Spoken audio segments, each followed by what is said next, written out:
You're listening to the Spirit Podcast. Hi, friends, and welcome to the Spirit. I'm Beck.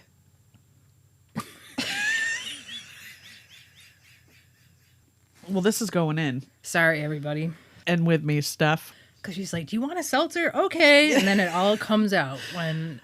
That's podcasting 101. You should not be drinking bubbly drinks. But that's all she has besides natural water. Any new news today, Steph?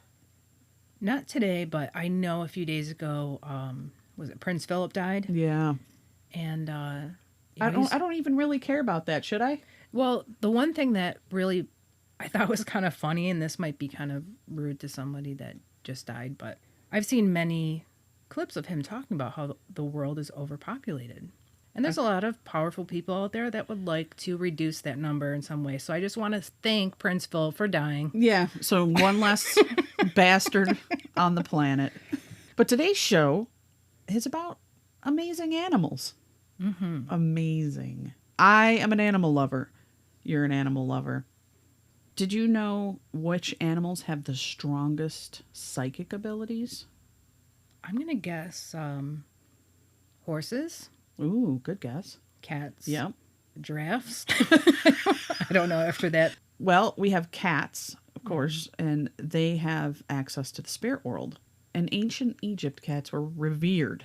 They were godlike. They were indispensable. Dream interpretation. In ancient history, cats were known to be able to move from this world to the spirit world with ease. As far as having access to the spirit world was concerned, it wasn't always a great time for cats. There was also a time where cats were regarded as familiars of witches, and when their owners were persecuted and done away with, their helpless cats were also killed. That's not nice. Historically, cats were considered magical, and even up to the present, people still think of cats, especially gifted, with psychic abilities. So if you live in an area where there's natural disasters like earthquakes and floods, you probably have noticed how cats behave before disasters take place. Their body assumes it's like fight or flight mode with their ears pointing backwards and their hair standing on end, especially their tails, even when there's no enemy in sight. They will also cry and howl without a clear reason. It's their way of warning you that something bad is about to happen. There have been recorded instances of cats warning their owners to check their own health needs when their owners had something wrong with them. And of course, cats are on record, like dogs, for giving hints when someone is about to die. And we're going to go into those stories as well. It's called premonition. So cats have premonition. Now dogs, they say, have telepathy. Have you noticed how dogs typically know when their owner is close to arriving home? Have you noticed how they'll pace and position themselves near the gate or the main door or even stare off into the distance as if they were psychically seeing their master on their way home? Have you noticed the moods of dogs changing according to the moods of their owner? If you're depressed, the chances are your first encounter with each other on that day, your pet is going to be as depressed as you. It's very frequent, and it's called clairempathy, the ability to feel what another is feeling without using the sense of sight, smell, or hearing. It's an exceptional kind of empathy based on the exchange of psychic energy signals, and that's amazing. And Steph, as you said, horses. Now, horses have an uncanny sense of direction. Even when they're taken to distant and unfamiliar territories, if needed, they can still find their way back home. In fact, horses share this ability with dogs and some birds, such as pigeons. Now, some say the heightened sense of smell in these animals, their keen understanding of movements of the sun, is what provides them with that radar-like homing abilities, but some people don't feel that's the case. Dogs, horses, and pigeons can still find their way back home even when it's rainy, and we know rain would hide to odors, or when it's cloudy and the sun is nowhere to be seen. So horses have intuition. Dolphins have clairsentience. They kind of remind me of dogs. Dolphins? Yeah, in a way. They're very playful, and it's amazing to me that in the wild they want to interact with people. Yeah, they bond with people. Their affinity for humans is so strong that they know when people and other sea-dwelling creatures are in life-threatening situations, and they'll go out of their way to help them. How do they know? Well, there was a case of a man who was bitten by a shark. Dolphins are dolphins and humans are humans, two different species entirely, and yet dolphins knew that they should help this man. And why did they even care to help? It was clairsentience, and the dolphins could sense this man's physical, mental, and emotional conditions when he was in danger, and then they responded accordingly. So the animal with the strongest psychic abilities? I don't really know if there's an answer to that, because they all seem to have... And these are only human observations, and we're limited to know exactly, I think, what they really know. I don't know how long ago they banned whale hunting, but in the Sea of Cortez, which is like in Southern California area, for many years they hunted whales there. And it was so bad because the whales, they never attacked people. But when they were being hunted, they knew they were being hunted. So when they saw even the smallest boat, But whales are so smart. Yeah, they would all attack the boat. And since they had cut down, or they stopped the hunting of whales, that behavior of the whales towards the people changed. And now they're friendly again. And you can see that it's almost like they had to defend themselves for experiencing that. Very, very intelligent. Recently I saw a video where a woman was scuba diving and there was a huge whale in the water, or she was snorkeling, I can't remember, but it was probably scuba diving. She's like kind of observing this big whale and she's in awe, and all of a sudden this big whale starts pushing her with his head, and she thought she was being attacked by the whale, and come to find out there was a white shark there, and the whale was trying to get her away. And when she realized that, she couldn't believe it. She's like, this whale saved my life, possibly. And the whale probably could have picked up on the shark's energy, too. Like, yeah. Maybe he really knew, all right, this shark's going to go after her, just by feeling it in the water, and saved her. My dog, though, we told everyone that my dog had passed away, and he was the sweetest thing. But if I was throwing up sick in the morning, he still wanted me to take him outside. Well, yeah, I mean, they still have their needs. Why? They still have to go potty, Steph. Well, you would think he'd be like, I'll give you the day off today. Just let me out. Yeah, he'd never come back. Well, I was going through my chemotherapy, and I was really sick. I thought I was dying. I was in this really bad depression, and I was scared I was going to die.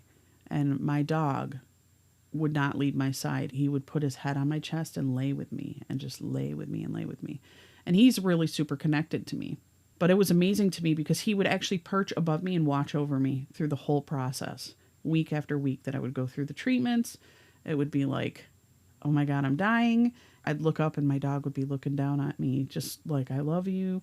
And there was a point where he was laying on me, and it was almost as if he was pulling something out of me. I don't know if it was a pain or fear or what, but he started acting lethargic and strange. And I got scared by letting him too close, that he was pulling the disease from me. And I was afraid I'm going to kill my dog because he's trying to take this away from me. And I've heard many stories about that. I've heard stories of people that were ill and their dogs stayed with them. They might have been battling cancer, and the animal ended up dying from cancer, and the human went into a remission. They took upon themselves the disease that lied within their owners, which is unconditional love. It's the highest form of love that can be.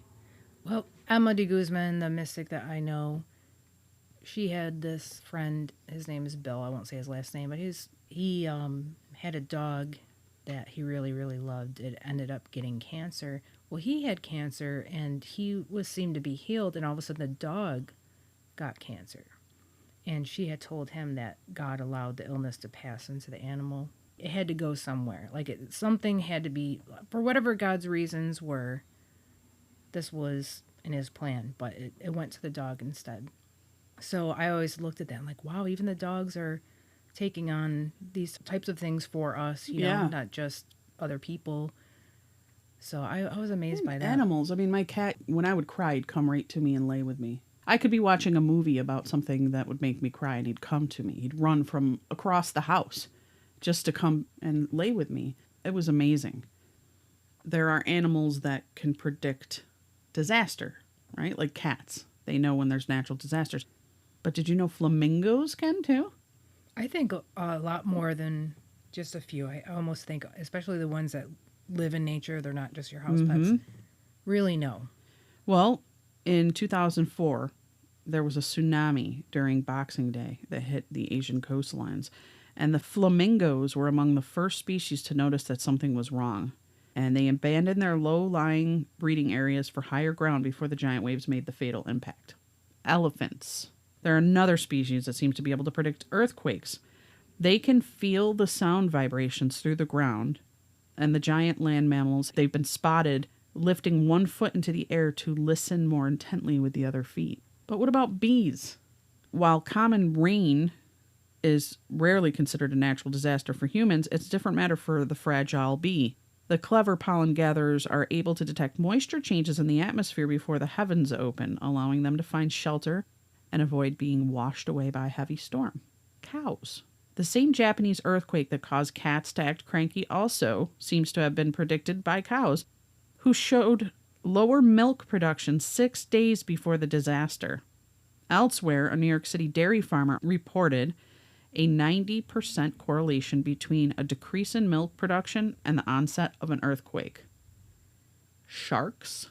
Rather than running away from scary storms, sharks seem to gravitate towards them.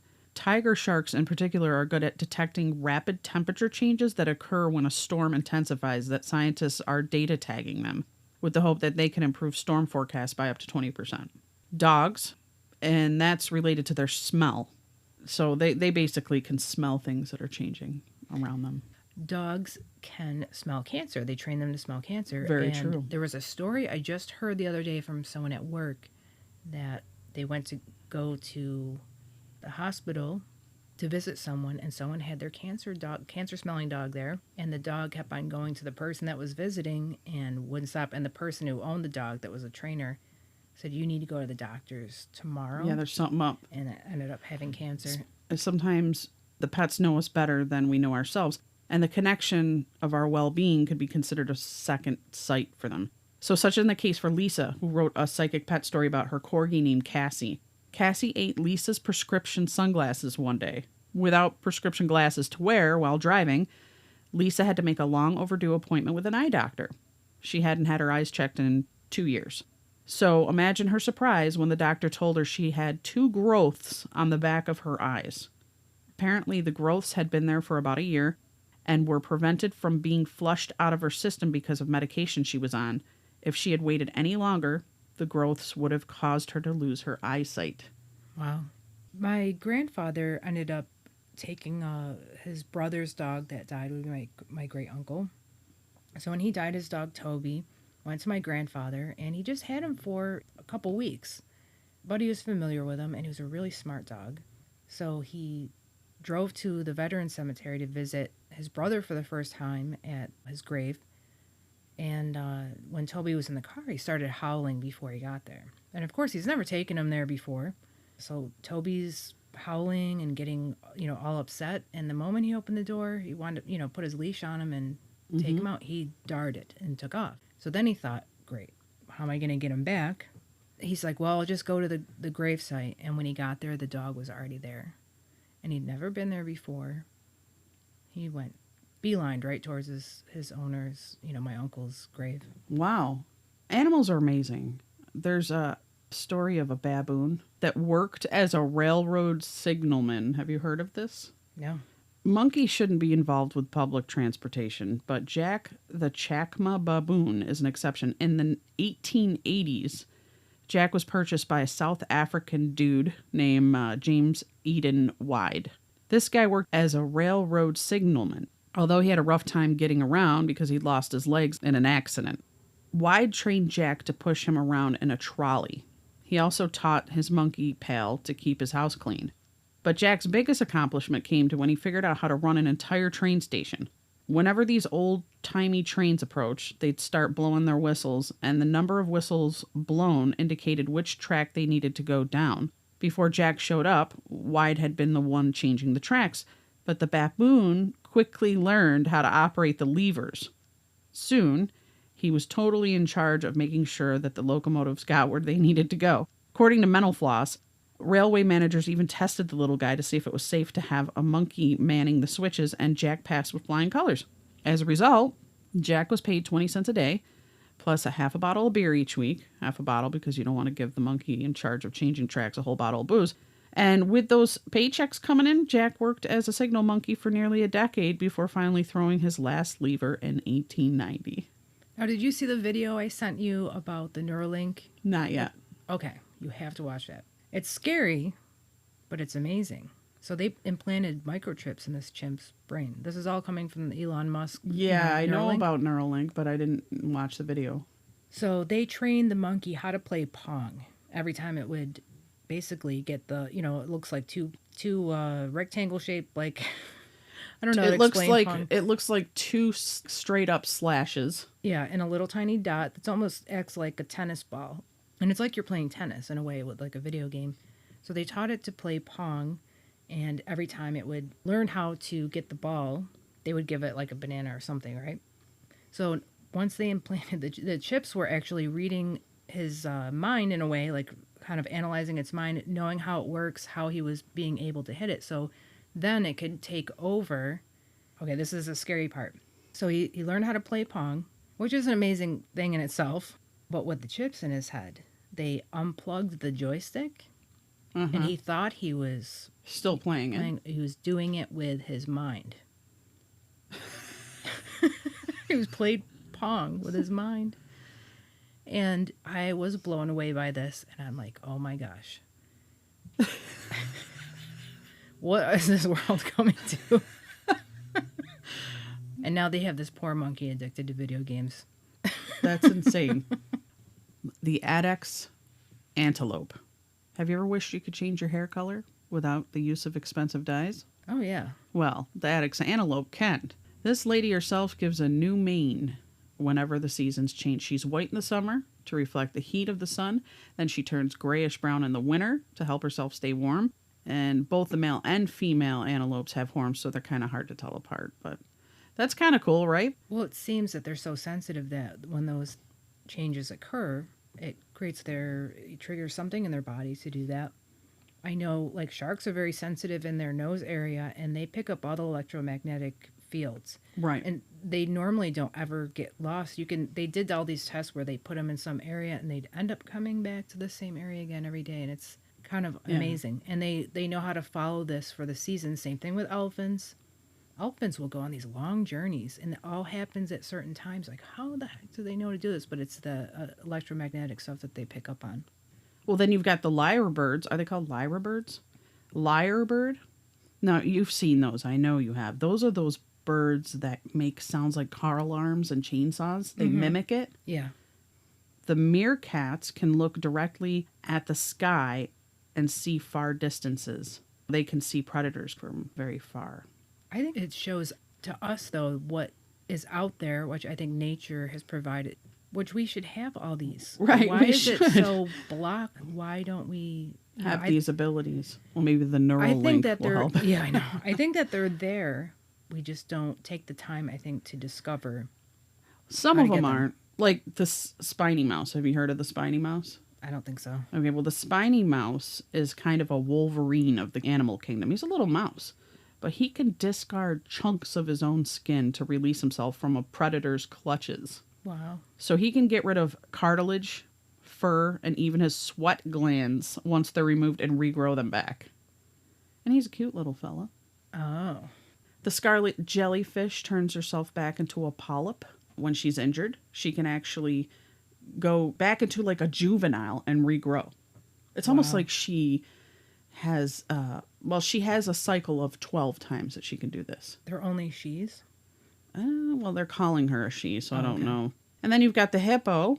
They've adapted to the harsh African sun by secreting a red substance that resembles sweat, but it's actually an oily fluid that evaporates to help cool the body. And it also works as an antibiotic, a moisturizer, and a sunscreen all in one. That's where I get my moisturizer from. Oh, me too. I love my hippo sunscreen. The opossums, they play dead when they're under attack, and they come equipped with a peptide that neutralizes snake venom. So this is why they can eat snakes and not get sick. Wow.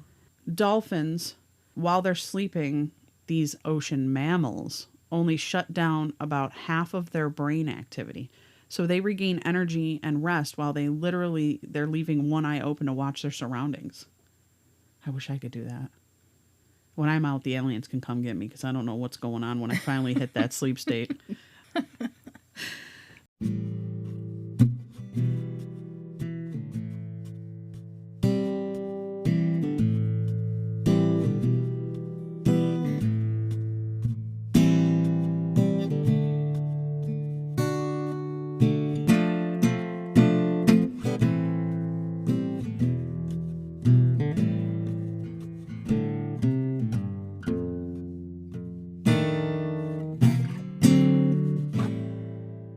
Well, because I'm Catholic, I know a lot of stories from the saints that they had really amazing things that happened to them with animals. So I thought I'd share a few of those. And if anyone has heard of Saint Rock.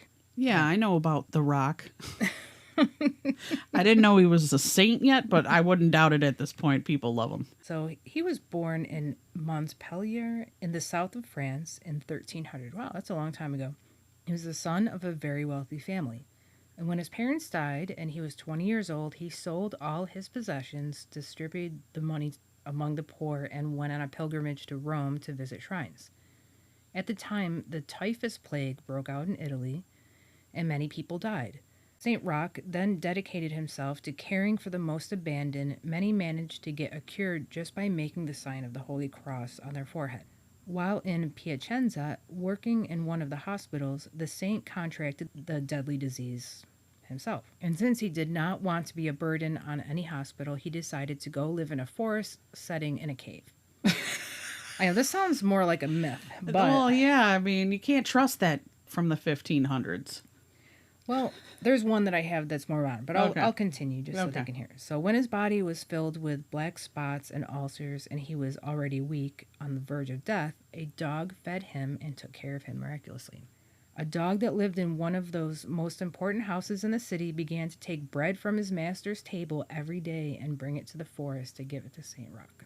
And that's why he's represented with a dog in his images, because the dog basically saved his life.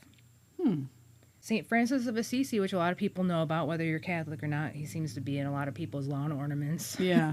One day he saw that a certain boy had captured many turtle doves and was taking them to sell. And the saint, who felt special tenderness for meek animals looking at the doves with compassionate eyes, told the boy to give them to him, arguing that in sacred scripture they represent chaste, humble, and faithful souls. And it was important that they not end up into cruel hands that would kill them. The boy gave them to him, and St. Francis began to speak with them sweetly. He made nests for all of them. They were domesticated, and they began to lay eggs and brood in full view of the Franciscan brothers. They lived like a family with St. Francis and other brothers, not leaving until St. Francis gave them permission for his blessing. And it is famous one day that St. Francis wanted to preach, but the chirping of the birds would not stop. So the saint asked them to be silent, and they complied and listened attentively to his sermon.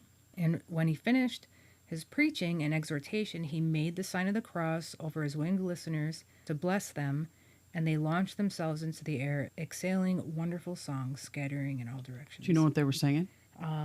Nope. They were singing, "When Doves Cry." Well, I went to Assisi, and the doves are still there. Not the original, but they've always kept on reproducing. And there's a statue of St. Francis that's inside of a church. Mm-hmm. And the birds live there, and they made a nest in the hands of the statue, and they just continue to constantly live there. And they're white, too. I tried to pick one up, and it walked away from me. Well, you're not Saint Steph of Assisi. They should have known I had good intention. I wouldn't have done anything to him. This is a really cool story. I'm here today because of my cat. I just arrived home from school as an 11-year-old. Nobody was home. The cat always trotted towards the kitchen since I always fed her as soon as I got home. That day I just bought a giant gobstopper. It was in the 80s. You remember those things? Mm-hmm. Those things were huge. Like, you couldn't even put them all in your mouth. And somehow I inhaled this thing about 3 steps inside the house. The cat halfway trotted to the kitchen and heard me make the weird sound of a giant ball of candy lodged in my throat and stopped to turn around and look at me. He then looked me straight in the eye, very focused, like I knew I was fucked. I couldn't breathe in. I couldn't cough. And I hadn't learned the self-Heimlich maneuver yet, throwing yourself on a chair back. I sort of sat heavily on the nearby couch, starting to panic. Well, the cat, with the very focused stare still in effect, charged at me, full cat sprint, jumped hard on my stomach, and out popped the gobstopper. I started sort of crying from the release of stress. The cat started purring and curled up on my lap. She saved her boy. Wow, that's really amazing. Because we were talking about St. Roch, and that was a long time ago. This is St. Don Bosco. He's from Italy, and he was like from the mid-1850s. During that time period, he had to walk sometimes long distances from one place to another, and there was a lot of like bandits and bad people along the way. There was a lot of poverty going on there. That's why he had opened up, he called it Oratory, but it was like a home for boys, because there were so many kids that were, their families were and so impoverished. There was a lot of street kids. So he was inspired to make boys' homes. So he had to go to and from a place, and he was constantly being attacked. And one day, a giant dog appeared out of nowhere.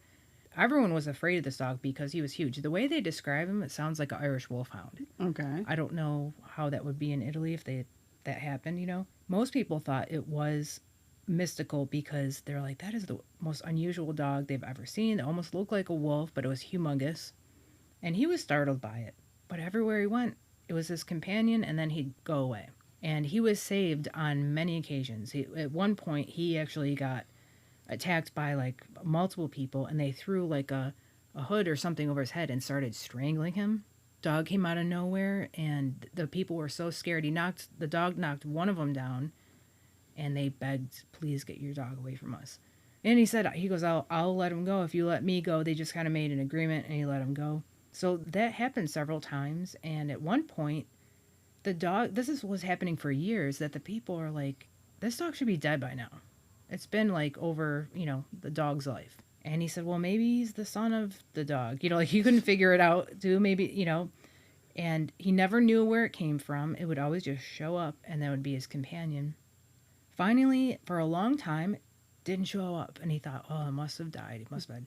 And then at one point, he needed him in a bad situation similar with the bad people, and he called his name, and it showed up. So this is a supernatural dog. I think so. Okay. And a lot of people do, but he said it seemed real to him, and I don't know, he hadn't seen him for years, and then boom, he's right there.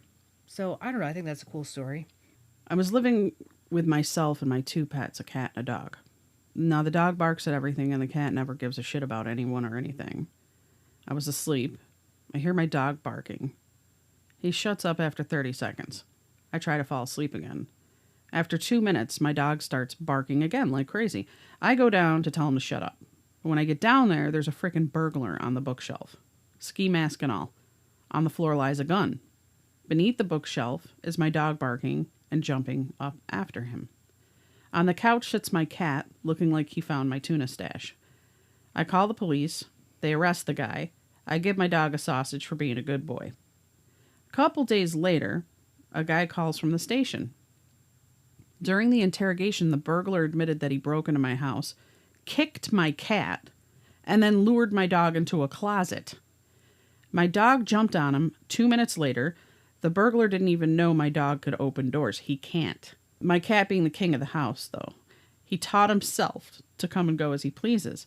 So my cat must have become pissed off because he got kicked in the stomach, and he released my dog out of the closet so he could attack the burglar. He says my cat is a motherfucker. And he added animal cruelty to the charges. That's awesome. That is awesome. Do you ever see the videos where they test their dogs to see it? They fake a burglar Yeah, entrance? I've done it. And I've tested my own the dogs. dogs get scared. A lot of them get scared. The big ones, and it's the little ones that are like little chiefs. Yeah. Yeah. I had a little wiener dog, when I was a teenager, and he definitely would have done it. But like Snoopy the Beagle. I put a ski mask on with the beaks, and they were in their crates, like resting. And I quietly snuck in, and I jumped around the door with the ski mask on. I went, rah! And one of my dogs, the boy, he went, and the girl was like, grrr, and I was like, wow. So I know which one has my back here. The little 13-inch girl. She tops out at 13 inches in height. That's funny. Saint Gertrude of Nivelles, 626 AD. So that's one's pretty long. But she's a patron saint of cats. I guess she was known for offering hospitality to animals as well as people. She was kind to the cats that hung around her monastery and offering them food and affection. Just nice. Oh. So they made her the patron saint of cats. Let's see. What is that? There's a train. I know. It's a ghost train. We've got the ghost train full of animals. I have a blind, born with fucked up eyes, 150-pound of solid muscle American bulldog. He loves everyone. If he hears a new voice, the love wiggles begin. He's just a huge lover dog. He sleeps with my 4-year-old every night. He gets along with my cat and my other dogs. Just a giant sweetheart. Well, a work buddy of mine gave me a ride home once, invited him in for a bit. We walk in. My pup starts his love wiggles and stops. His ears fall. His tail droops. His expression changes from his usual happy-go-lucky self into the dog. He looks like a vicious monster. Well, he bares his teeth. He starts growling at my buddy. And when my son walked into the room, he went nuts. He lunged at my buddy, snarling, teeth bared. What the fuck? He never acts like this, ever. I was so confused and embarrassed. My buddy leaves. I scold my pup. Life goes on. Fast forward a few months, and it turns out the buddy of mine from work is arrested for possession of kitty porn. Wow. My blind beast who loves everyone somehow knew to hate this guy.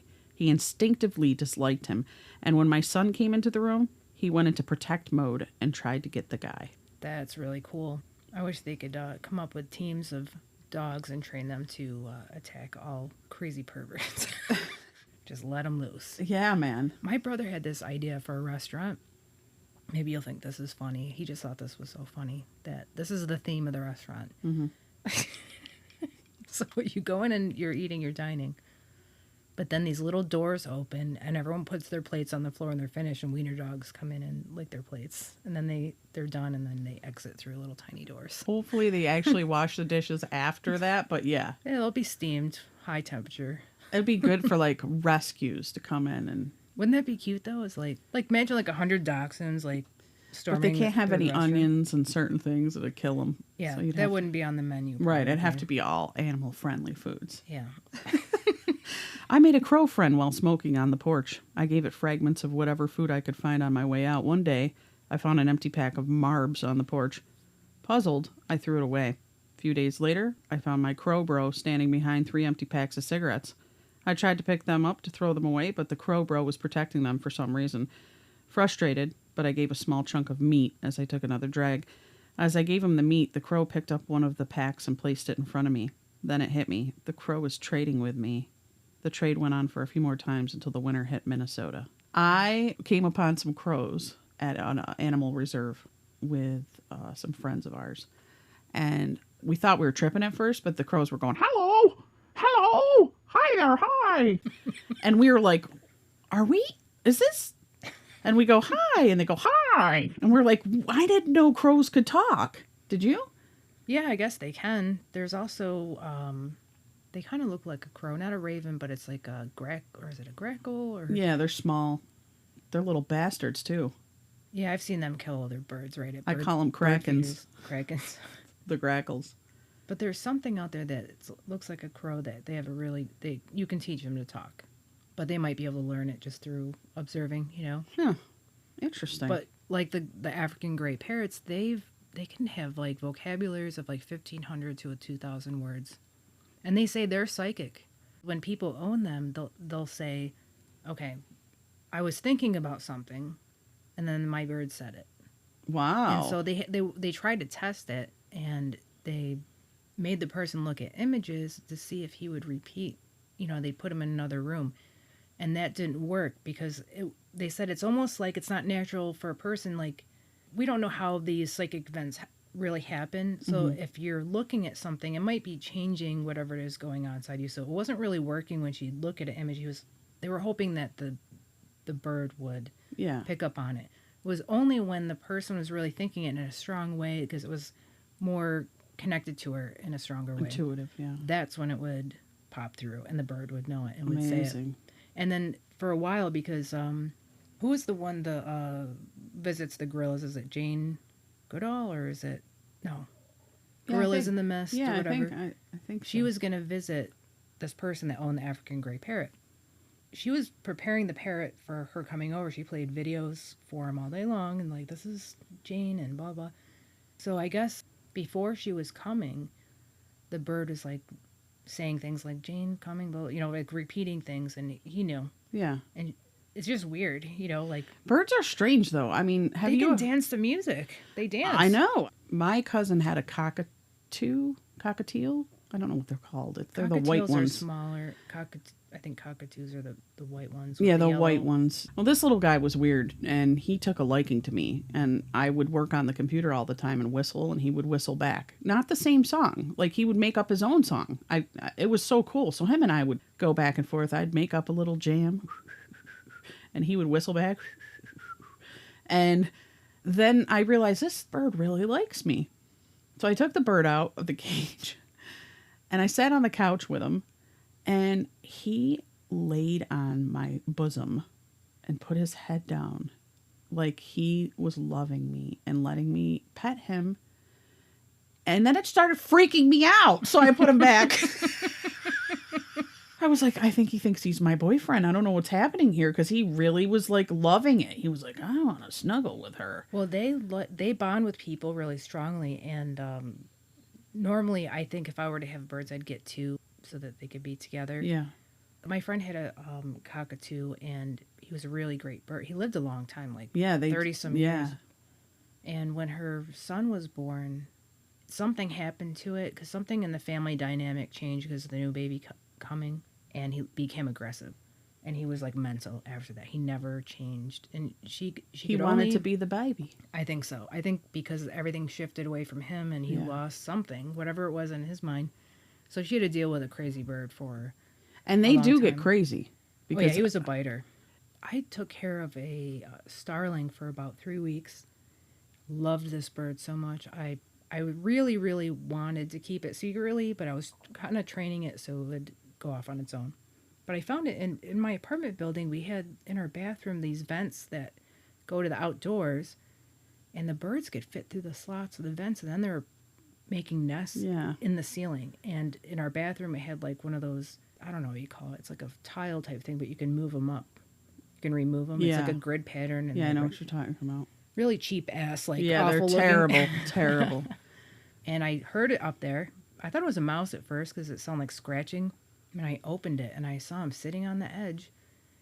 And he was all fluffy. It's a little bye-bye. Yeah, and I took him, was like, oh. And I was so, like, enamored, like, right away. So I started taking care of him, and then I saw, like, within a week, he had all his feathers, couldn't fly yet. And I'd let the water run in my sink, and he would hop around in the sink and, like, take his little bath. He had the most joyous morning calls. He would do this at 4 a.m. So that was really annoying to hear that. And I had, like, a little dog crate, and I put blankets in there, and that was his place that he stayed at night. But I never closed the door because I want him to be free. So I'll have to open. So in the morning, he'd start singing in there, and then he'd hop over to me and on top of my head, and he'd peck at my head to wake up. And I just thought it was like 3 weeks of pure joy of having this animal. So I was trying to figure out what to feed him and how to teach him. I really thought he was not be able to adjust to the outside. So I took him outside, and I saw a whole bunch of starlings. They're probably related because this is his area. But would they take him after you've touched him and everything? I don't think so, because he tried to fly to them, and I felt bad. I felt like a mom that's got a kid with like special needs or something. Well, yeah, you're not supposed to really touch them, and because that's it. Yeah, and seeing, like, imagine if your own kid got rejected by a group of kids and you witnessed it, how bad that's how I felt. So he flies over the starlings, and they just scatter like they're terrified of him. Yeah. And he didn't know what to do, and I felt so bad.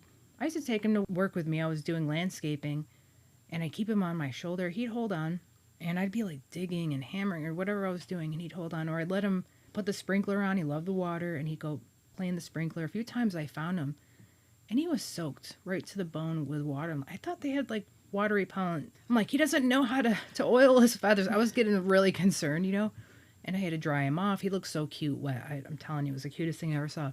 This better have a good ending, Steph. Well, because otherwise I'm going to kick your ass. If you then he died, he got eaten alive because I pet him. Well, he was getting more where he was being more independent. I left my window. If I went away and I couldn't stay there, I'd leave my window wide open so he could go. Never left. And so one day I was taking him to work, and I used to have to take the bus, and I'd have him in a cage, like my little dog carrier, and the bus driver loved it. He's like, that is so cute. And then when I get to the street I was going to, and I walk down the street, I'd take him out, put him on my shoulder, and he always would stay with me. But then the last time I saw him, he just flew straight up into the air and never came back. And I used to look for him here, and I thought maybe he knows where he lives and he'll come back. But there's so many starlings everywhere. Right. And I'd call his name. The coolest thing that ever happened with him, this was probably a few days before he left. At one time I was going to daily mass, every day. And no one would help me take care of him. So I would take him with me to the church and then put him in a tree outside the church. And I'd say, stay here and I'll be back. So I get out of the church. All these people are getting out. And I call his name. I named him Noah. I said, Noah. And I could hear him up in the tree. I'm like, come here. And he flew right in front of a bunch of people on top of my head. And the people saw it and thought I was freaking St. Francis. And there you have it, folks. Amazing animals. I want to thank everyone. I want to thank all our listeners for your continuous support. And you know how to get a hold of us. And if all the beasts were gone, men would die from a great loneliness of spirit. For whatever happens to the beasts also happens to the man. All things are connected. Whatever befalls the earth befalls the sons of earth. And that's from Chief Seattle. Chief Seattle. Bye, guys. Bye. To the spirit Podcast. supernatural science Aliens. I'm ghost.